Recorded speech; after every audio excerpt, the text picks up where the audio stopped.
अगर आप अभी भी सिर्फ सपोर्ट और रेजिस्टेंस के लेवल देखकर ट्रेड कर रहे हो तो आप एक अधूरी गेम खेल रहे हो। अधूरी इसलिए कि मार्केट आपके लेवल जानती है, मार्केट आपके स्टॉप लॉस जानती है और डेलिबरेटली वहां जाती है आपके स्टॉप लॉस हंट करने। द क्वेश्चन इज, बंद कर दें सपोर्ट और रेजिस्टेंस के लेवल्स पर ट्रेड करना? बिल्कुल भी नहीं। बस एक चीज ऐड कर लो, सिर्फ एक, वही सेम लेवल जहां आपके बार बार स्टॉप लॉस हिट हो रहे हैं, वही लेवल्स आपके स्ट्रॉन्ग एंट्री पॉइंट बन जाएंगे। वो एक चीज क्या है समझते हैं इस वीडियो में। इस वीडियो में सबसे पहले हम डिस्कस करेंगे सपोर्ट और रेजिस्टेंस के कॉन्सेप्ट को, कि सपोर्ट और रेजिस्टेंस का बेसिकली कॉन्सेप्ट है क्या। जैसे मार्केट क्या करती है, एक इंपल्स वेव लगाती है, रिट्रेसमेंट लेती है और मार्केट हमेशा बाय अगर जा रही है तो इस शक्ल में जा रही होगी, और इसी तरह से अगर मार्केट सेल आती है तो वो कुछ इस शक्ल में आती है। अगर हम देखें तो मार्केट कभी भी आपके पास एक ही गो के अंदर ना तो इस तरह से बाय जाती है और ना ही मार्केट इस गो के अंदर आपके पास सेल आती है। मार्केट के चलने का अंदाज क्या है कि मार्केट हमेशा इस तरह से जिगजैग के अंदर चलेगी, इंपल्स वेव लगाएगी, रिट्रेसमेंट लेगी, अगेन इंपल्स वेव लगाएगी, रिट्रेसमेंट लेगी, और मार्केट इस तरह से जब सेल भी आनी होती है तो मार्केट एक इंपल्स वेव लगाती है, एक रिट्रेसमेंट लेती है, उसके बाद अगेन एक सेल की वेव लगाती है जिसको हम इंपल्स वेव कहते हैं, अगेन एक रिट्रेसमेंट आती है, फिर इंपल्स वेव है। इंपल्स वेव क्या होती है इसको हम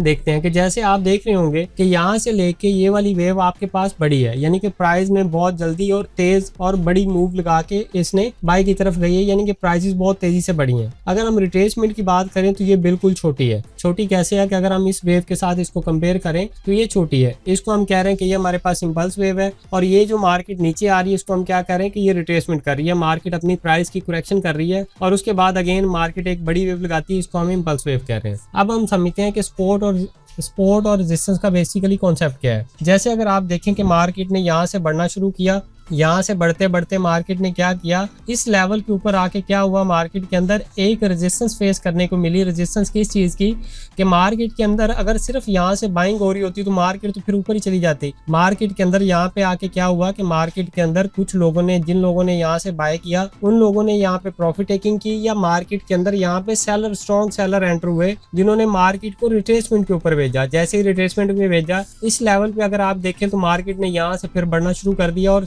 एक इंपल्स वेव लगा दी। अब इन लेवल्स को हम क्या कहते हैं कि जैसे मार्केट ने जिस जगह से ड्रॉप लिया उसको हम कहते हैं कि ये हमारे पास क्या है, ये हमारे पास रेजिस्टेंस का लेवल है कि प्राइसेस को यहाँ पे मुज़ाहमत का सामना करना पड़ा है। इसी तरह अगर हम नीचे से देखें, यहाँ पे क्या है, यहाँ पे मार्केट ने अपनी सपोर्ट बनाई। सपोर्ट कैसे बनाई कि प्राइसेस नीचे आ रही थी, यहाँ पे बायर स्ट्रॉन्ग हुए और उन्होंने प्राइस को अप साइड पे मूव करवाया। सपोर्ट और रेजिस्टेंस का कॉन्सेप्ट क्या है कि जहाँ से प्राइसेस गिर रही हैं उसको हम रेजिस्टेंस कहते हैं, जहाँ से प्राइसेस बढ़ रही हैं उसको हम क्या कहते हैं, ये हमारे पास सपोर्ट का लेवल है। इसी तरह से अगर हम दूसरी साइड पे देखें, सेल साइड पे, तो यहाँ पे मार्केट ने क्या किया, एक सेलिंग, मार्केट ने एक वेव लगाई, इंपल्स, मार्केट सेल के अंदर आई, यहाँ पे इसने अपनी एक सपोर्ट बनाई। सपोर्ट बनाने के बाद यहाँ पे वापस जब मार्केट अपनी रिट्रेसमेंट कर रही है तो यहाँ पे क्या मिली, इसको एक रेजिस्टेंस मिली। रेजिस्टेंस के बाद मार्केट ने ड्रॉप लेना स्टार्ट कर दिया और मार्केट कुछ इसी स्ट्रक्चर के साथ अपनी चलती जाएगी। अब हम सिंपल अगर समझे सादा अल्फाज के अंदर, जहां से मार्केट नीचे आ रही है उसको हम क्या कह रहे हैं कि ये हमारे पास रेजिस्टेंस का लेवल है, जहां से प्राइसेस को मुज़ाहमत का सामना करना पड़ रहा है। जहां से प्राइसेस बढ़ रही हैं इसको हम क्या कह रहे हैं कि ये हमारे पास सपोर्ट का लेवल है, जहां से प्राइस को सहारा मिल रहा है। सहारा किस चीज के लिए मिल रहा है, ऊपर जाने के लिए। अगर यहाँ पर हम सपोर्ट और रेजिस्टेंस के कॉन्सेप्ट को समझना चाहे तो हम एक मिसाल ले लेते हैं कि ये हमारे पास क्या है, ये हमारे पास एक प्लॉट है, एक घर है। हम इसका क्या करते हैं, ये हमारे पास क्या है, ये हमारे पास इसका ग्राउंड फ्लोर है और ये हमारे पास क्या है, इसकी छत है। अब क्या होता है कि सपोर्ट और रेजिस्टेंस के कॉन्सेप्ट के अंदर के प्राइस अपने फर्श से, ये जो इसका फ्लोर है इससे बाउंस लेती है और किससे जाके टकराती है, ये टकराती है अपनी छत से जाके, क्योंकि छत से ऊपर जाने की जगह नहीं है। इसी जगह से फिर ड्रॉप लेती है, वापस कहाँ पे आती है, अपनी सपोर्ट के लेवल पे। सपोर्ट से फिर मार्केट उठती है, कहाँ जाती है, अपने रेजिस्टेंस के लेवल पे। तो इसको हम क्या कह रहे हैं, हम सपोर्ट कह रहे हैं,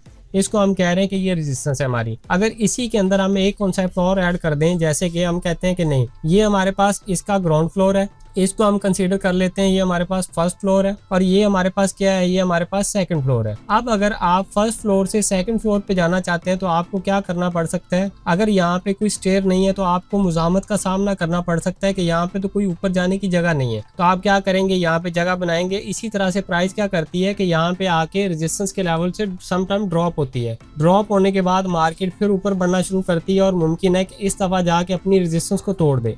अब जिस रेजिस्टेंस को इसने तोड़ा है वो इसके लिए क्या है, जो छत थी इसके लिए, अभी इसके लिए फर्श का काम करेगी, अभी इसके लिए फ्लोर का काम करेगी। इसी तरह से प्राइस यहाँ पे सपोर्ट और रेजिस्टेंस के कॉन्सेप्ट के ऊपर काम करती है। मार्केट में बहुत सारे ट्रेडर ऐसे हैं जो क्या करते हैं, सिर्फ सपोर्ट और रेजिस्टेंस के लेवल्स के ऊपर अपनी बाय और सेल करते हैं। जैसे मार्केट के अंदर अगर हम यहाँ से देखें तो मार्केट अगर यहाँ से ऊपर जा रही थी, यहाँ से इसने रिट्रेसमेंट ली, ड्रॉप लिया, यहाँ पे क्या किया, इसने अपना एक लेवल बनाया सपोर्ट का और यहाँ से क्या किया, बढ़ना शुरू कर दिया अगेन। अब ये क्या है, ये हमारे पास सिंपल एक सपोर्ट का लेवल है कि जहाँ से प्राइसेस ने अप साइड पे जाना शुरू किया। अब हम समझते हैं वो चीज़, इसके अंदर हम क्या ऐड करने जा रहे हैं कि किस तरह से हम स्टॉप लॉसेस से बच सकते हैं। सपोज ये आपके पास एक रेजिस्टेंस का लेवल है जहाँ से मार्केट अभी ड्रॉप लेगी, हम इसको कंसीडर करते हैं कि ये हमारे पास रेजिस्टेंस है जहाँ से प्राइस वापस आ रही है। अगर प्राइसेस वापस आ रही हैं तो वो किस लेवल पर आएंगी, हमारे इसी सपोर्ट के लेवल पर आएंगी जहाँ पे मार्केट ने क्या काम किया है, पहले सपोर्ट बनाई, यहाँ से प्राइसेस उठी, यहाँ से अगेन बायर क्या करेंगे, इंटरेस्टेड होंगे यहाँ से बाय करने के लिए। आपने हमेशा इस चीज़ का ख्याल करना है कि जब भी मार्केट अपने सपोर्ट के या रेजिस्टेंस के लेवल के ऊपर आ रही है, जैसे यहाँ पे मैं आपको कैंडल बाई कैंडल समझाता हूँ कि मार्केट अगर यहाँ से एक ड्रॉप ले रही है, अपने एक रेजिस्टेंस के लेवल के, अपने सपोर्ट के लेवल के ऊपर आ रही है, तो आपने क्या वेट करना है कि मार्केट यहाँ पे एक ऐसी शक्ल की कैंडल बना दे जिसके डाउन साइड पर रिजेक्शन हो और आपको क्लियरली दिख रहा हो कि इसने क्या किया है, डाउन साइड पे ये जो सपोर्ट थी इसकी लिक्विडिटी ग्रैब कर ली है, यानी कि इसकी लिक्विडिटी हंट कर ली है। जैसे मुमकिन है नेक्स्ट कैंडल भी आपके पास इस तरह की बन जाए। अब आप एंट्री कहाँ पे करेंगे, मुमकिन है इस कैंडल ने भी तो ये काम किया और नेक्स्ट कैंडल ने भी सेम काम कर दिया। अब आपके पास एंट्री पॉइंट क्या है कि आपकी जैसे ही मार्केट के अंदर ये काम हो जाता है कि आपकी एक यहाँ पे सपोर्ट के ऊपर आके लिक्विडिटी ग्रैब हो जाती है, तो आपने वेट क्या किस चीज़ का करना है। अभी हम इंडिकेटर में चल के देखेंगे कि लिक्विडिटी किस कैंडल के साथ ग्रैब हो रही है, एक रिजेक्शन कैंडल के साथ, एक हैमर के साथ, इस तरह से। या मार्केट ये भी शक्ल बना सकती है, कुछ इस तरह की कैंडल बन सकती है। तो आपने हमेशा वेट करना है कि मार्केट के अंदर सपोर्ट के ऊपर आके एक इस तरह की कैंडल बने जो आपको क्लियरली विजिबल हो कि इसने क्या किया कि यहाँ पे जो बायर थे या जो लोग यहाँ से बाय कर रहे थे, मार्केट ने उनको बाहर निकाल दिया, उनके स्टॉप लॉस यहाँ पे आके हंट कर लिए। अब आपने किस चीज़ का वेट करना है कि यहाँ पे आपने, हम अभी चार्ट के ऊपर चलेंगे और मैं आपको बताऊंगा कि जैसे मार्केट यहाँ से ड्रॉप होती हुई आ रही थी, हमारे पास कुछ इस तरह के वॉल्यूम लग रहे थे। जिस कैंडल के अंदर लिक्विडिटी ग्रैब हुई होगी उस कैंडल के अंदर वॉल्यूम कुछ एक्सेसिव होगा, बहुत ज़्यादा बड़ा वॉल्यूम नहीं होगा, लेकिन एक्सेसिव वॉल्यूम के साथ इसको लिक्विडिटी ग्रैब करनी चाहिए। अगर इसने ये काम कर लिया तो हम क्या वेट करेंगे कि नेक्स्ट कैंडल क्या करे, ये जो हमारे पास रेड कैंडल है इसके ऊपर क्लोज कर दे, नेक्स्ट कैंडल कर दे या उससे नेक्स्ट कर दे, इससे फ़र्क नहीं पड़ता। जैसे हमारे पास इस रेड का हाई क्या पड़ा है, ये वाला पड़ा है। अब हम वेट करेंगे कि नेक्स्ट कैंडल क्या करे, 1 से 2 कैंडल के अंदर इसके ऊपर क्लोजिंग कर दे। जैसे मार्केट अभी तक क्लोज नहीं कर पाई, सपोज यहाँ पे कुछ इस तरह इसने क्लोज कर दिया, तो अब ये जो कैंडल थी हमारे पास जिसने लिक्विडिटी अर्न की थी, जिसने लोगों के स्टॉप लॉस अर्न किए थे, ये भी ब्रेक हो चुकी है। तो हम क्या करेंगे, इस लेवल से बाय करेंगे, इसके नीचे स्टॉप लॉस लगाएंगे और अपनी ट्रेड को आराम से 1:1, 1:2 तक हम होल्ड करेंगे और ये ट्रेड आपको बहुत अच्छा रिवार्ड देती। मुमकिन है मार्केट यहाँ पे जाके एक नया हाई बना दे, यानी कि जो प्रीवियस आपके पास स्ट्रक्चर था ये भी ब्रेक कर दे। अब इसी तरह से हम एक कॉन्सेप्ट और डिस्कस कर लेते हैं, वो हमारे पास क्या है, वो हमारे पास रेजिस्टेंस का कॉन्सेप्ट है। जैसे मार्केट ने ये सपोर्ट बनाई, यहाँ से अगर मार्केट वापस आके उठ रही है तो क्या करेगी, मार्केट अगर वापस जा रही है अपने रेजिस्टेंस के एरिया के ऊपर, मार्केट कुछ इस तरह से बिहेव कर रही होगी, कुछ इस तरह की कैंडल बना के जा रही होगी। अब आपने सेम रेजिस्टेंस के ऊपर क्या वेट करना है कि आपके पास ये नॉर्मल वॉल्यूम के साथ मार्केट जा रही है। अब आपने यहाँ पे वेट ये करना है कि जो कैंडल क्या करे, प्रीवियस जो आपके पास स्विंग पड़ा है इसकी लिक्विडिटी स्वीप करे। जैसे यहाँ पे मार्केट ने कुछ इस शक्ल की कैंडल बना दी, ये रेड भी हो सकती है, ये ग्रीन भी हो सकती है। मुमकिन है नेक्स्ट कैंडल मैं यहाँ पे आपको रेड बना देता हूँ कि जैसे इस कैंडल ने ये रेड बन गई आपके पास कैंडल और इसने लिक्विडिटी ग्रैब कर ली, तो बिल्कुल ठीक है। अब आपने क्या चीज़ देखनी है कि आपने यहाँ पे देखना ये है कि किस कैंडल के अंदर एक्सेसिव वॉल्यूम है। जैसे यहाँ पे हमने इस कैंडल का वॉल्यूम ये बना दिया। अभी मैं आपको चार्ट के ऊपर लेके चलता हूँ और वहाँ पे मैं आपको डिटेल से समझाता हूँ यहाँ पे किस कैंडल के अंदर वॉल्यूम ज़्यादा है। इस कैंडल के अंदर तो अल्टीमेटली नहीं है, ग्रीन के अंदर ये जो रेड कैंडल है इसका वॉल्यूम एक्सेसिव है। प्रीवियस जो हमारे पास 5, 6, 7 कैंडल थी उनसे बहुत बड़ा वॉल्यूम है। जैसे ये काम हुआ है आप इस कैंडल को मार्क कर लें। जैसे इसके नीचे मार्केट ब्रेक करती है, एक मोमेंटम कैंडल के साथ क्लोज करती है, आप क्या करेंगे, इसी जगह से अपनी सेल की एंट्री प्लान करेंगे। इसके हाई के ऊपर स्टॉप लॉस लगाएंगे और मार्केट को 1:1, 1:2 तक आप चलता रहने देंगे। ये आपको बहुत अच्छा रिस्क रिवार्ड देती है। जैसा कि टाइम बचाने के लिए हमने यहाँ पे एक सपोर्ट का लेवल मार्क कर रखा है। सपोर्ट कैसे हमारे पास कंफर्म हुई कि मार्केट के अंदर ये आपके पास सेलिंग आ रही थी, मार्केट ने पहले ये सपोर्ट बनाई लेकिन इसको फौरन इसने ब्रेक कर दिया। यहाँ पे एक सपोर्ट बनाई जिसके बाद मार्केट के अंदर एक बाइंग आई। हम इसको क्या कंसीडर कर रहे हैं कि ये हमारे पास सपोर्ट का लेवल है। मार्केट अगेन वहाँ पे आती है, हम यहाँ पे कोई एंट्री प्लान नहीं कर रहे। मार्केट ने अगेन यहाँ से एक छोटी सी बाई की वेव दी। जो लोग सपोर्ट के ऊपर यहाँ से बाई के अंदर एंटर हुए उनके स्टॉप लॉस कहाँ पे एंटर हुए, इस कैंडल के ऊपर एंटर हुए जो अभी हम पढ़ के आए हैं। अगर इस कैंडल के ऊपर अगर हम अब वॉल्यूम को हम इंक्लूड कर लें, साथ हम वॉल्यूम देखना चाहते हैं, तो यहाँ पे हम इंडिकेटर के सेक्शन के अंदर जाएंगे। यहाँ पे हम लिखेंगे सिर्फ वॉल्यूम। तो ये आपके पास वॉल्यूम आ रहा है, आप इसको अपने पास ऑन कर लें। अब आपके पास कुछ इस तरह की इसकी शक्ल होगी। नीचे अगर आप देखें तो आपके पास वॉल्यूम शो हो रहा है। तो मैंने क्या कहा था कि लास्ट आपके पास 5-6 कैंडल से क्या होना चाहिए, एक्सेसिव वॉल्यूम होना चाहिए। तो जैसे ये सेल की वेव आ रही है, सेल की वेव के अंदर अगर आप देखें तो आपके पास नॉर्मल वॉल्यूम ये लग रहे हैं। तो जिस कैंडल ने स्टॉप लॉस अर्न किए उसका वॉल्यूम क्या है, आपके पास एक्सेसिव है।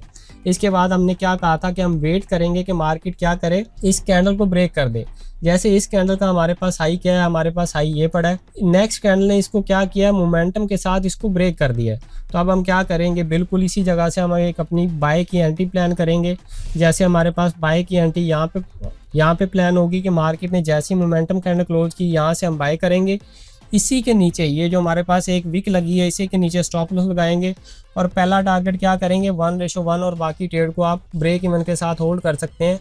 ये आपको बहुत अच्छा रिस्क रिवार्ड देती है, बहुत सिंपल है, बहुत अच्छे तरीके से आप इसके ऊपर काम कर सकते हैं। तो अगर आप ओवरऑल इस ट्रेड की बात करें तो ये आपके पास 1:2.5 की ट्रेड है। तो आप इस तरह से इससे फ़ायदा उठा सकते हैं। चंद एक एग्जांपल हम और देखते हैं। जैसे अगेन अगर आप यहाँ पे देखें तो मार्केट क्या कर रही है, मार्केट एक सेल के अंदर आ रही है। यहाँ पे आके मार्केट ने क्या किया, एक बाय की वेव लगाई, एक अगेन सेल आई। सेल आने के बाद मार्केट अगेन बाय जा रही है, लेकिन बाय एग्जैक्टली जाने से पहले मार्केट क्या कर रही है कि जो लोग ये सपोर्ट के लेवल से बाय कर रहे हैं उनको मार्केट ने बाहर निकालना है। अगर यहाँ पे कुछ लोगों ने बाय किया तो उनके स्टॉप लॉस कहाँ होंगे, इसी के नीचे। अगर इस सपोर्ट के लेवल पे लोग यहाँ से बाय कर रहे हैं तो स्टॉप लॉस कहाँ होंगे, इसी सपोर्ट के नीचे। तो मार्केट ने क्या किया, एक वेव लगाई। वेव लगाने के बाद अब यहाँ से जब मार्केट इस थर्ड पॉइंट के ऊपर आई, अगेन बायर इसके अंदर एंटर हुए। तो मार्केट उन सबको बाहर निकालना चाह रही है। बाहर कैसे निकाल रही है कि मार्केट ने क्या किया, एक अगर आप इस कैंडल को देखें तो इसने एक्सेसिव वॉल्यूम के साथ क्या किया, इस सपोर्ट को अच्छे से स्वीप कर लिया, नीचे ब्रेक नहीं किया, अच्छे से स्वीप कर लिया। और क्या किया, नेक्स्ट कैंडल हम देखते हैं कि किस कैंडल के हमारे पास एंट्री बनी। कि जैसे ये हमारे पास रेड कैंडल का हमने आई मार्क कर लिया, ये कैंडल इसके ऊपर प्रॉपर मोमेंटम के साथ क्लोज नहीं कर सकी। नेक्स्ट कैंडल ने अगेन रिजेक्शन ली। थर्ड कैंडल हमारे पास सेल की बनी, फोर्थ कैंडल इसकी इसी के अंदर बनी। फिफ्थ कैंडल ने जाके क्या किया, ये जो हमारे पास रेड कैंडल थी जिसने लिक्विडिटी स्वीप की, उसके ऊपर जाके मोमेंटम के साथ क्लोज कर दिया। जैसे ही मोमेंटम के साथ क्लोज कर रही है तो आपने क्या करना है, यहाँ से अपनी एक बाय की एंट्री लॉन्ग प्लान करनी है। इस कैंडल से हम बाय की एंट्री प्लान करेंगे। इसी लो के नीचे क्या होगा, हमारा एक स्टॉप लॉस होगा। जैसे हम इस लो के नीचे स्टॉप लॉस लगाएंगे और पहला टारगेट हम क्या करेंगे 1:1। अगर ओवरऑल आप इस ट्रेड को काउंट करते हैं यहाँ तक तो ये आपके पास तकरीबन 1:4 की ट्रेड है। जैसा कि यहाँ पे आपको नज़र आ रहा होगा स्क्रीन पे, आपका मैंने टाइम बचाने के लिए, वीडियो बहुत लंबी हो जाती है, हमें टाइम सेव करना पड़ता है, इसलिए हम पहले से इसकी तैयारी करके रखते हैं। कि यहाँ पे अगर आप देखें तो मार्केट के अंदर क्या हुआ कि एक सेल आई, उसके बाद अगेन बाइंग आई, यहाँ से रेजिस्टेंस फेस करने को मिली और सेल आती है। बार बार मार्केट किस लेवल से रिजेक्ट हो रही है, इस रेजिस्टेंस के लेवल के ऊपर। जो लोग इस रेजिस्टेंस के लेवल के ऊपर सेल कर रहे हैं उनके स्टॉप लॉस अल्टीमेटली कहाँ होंगे, इसी रेजिस्टेंस के ऊपर। जैसे आपके पास ये रेजिस्टेंस का एक पॉइंट है, इसी के ऊपर स्टॉप लॉस है। तो क्या होता है अल्टीमेटली मार्केट के अंदर अगर आप ये देखें तो ये कैंडल ने क्या किया, ये जो हमारे पास एक रेजिस्टेंस क्रिएट हुई थी, जो लोग यहाँ से सेल कर रहे थे इस रेजिस्टेंस को देख के, तो मार्केट ने क्या किया, उनको एक लंबी सेल आने से पहले क्या किया, उन लोगों को बाहर निकाला। बाहर किस कैंडल से निकाला, इस कैंडल से निकाला। और इसके नीचे देखें अगर आप तो आपके पास यहाँ पे एक एक्सेसिव वॉल्यूम मिल रहा है। प्रीवियस आपके पास 7-8 कैंडल से बड़ा वॉल्यूम ये है। इसने क्या किया है कि सेलर के जो स्टॉप लॉस थे उनके स्टॉप लॉस हंट किए हैं। उसके बाद हम क्या वेट करेंगे कि मार्केट इस कैंडल का हम लो मार्क कर लेंगे। ये हमने लो मार्क कर लिया, इसके नीचे मोमेंटम कैंडल से क्लोज कर दें तो ये भी मोमेंटम कैंडल नहीं है, ये भी मोमेंटम कैंडल नहीं है, इसके नीचे भी बहुत बड़ी रिजेक्शन है। तो ये आपके पास क्या बन रही है, एक मोमेंटम कैंडल सेल की बन रही है। तो हम क्या करेंगे, इसी ये जो हमारे पास मोमेंटम कैंडल बनी है, इसी मोमेंटम कैंडल से हम सेल करेंगे। इसी रेजिस्टेंस के ऊपर जब लोग अपना नुकसान करवा चुके हैं, लोग इस ट्रेड से आउट हो चुके हैं, तो हम क्या कर रहे हैं, हम तब एंटर हो रहे हैं जब लोग अपना लॉस करवा चुके हैं, लोग अपना नुकसान करवा चुके हैं, अपने स्टॉप लॉस दे चुके हैं। हम क्या करेंगे, सबसे पहला हम 1:1 का इसका टारगेट करेंगे और बाकी ट्रेड को क्या करेंगे, ब्रेक इवन के साथ चलता रहने देंगे।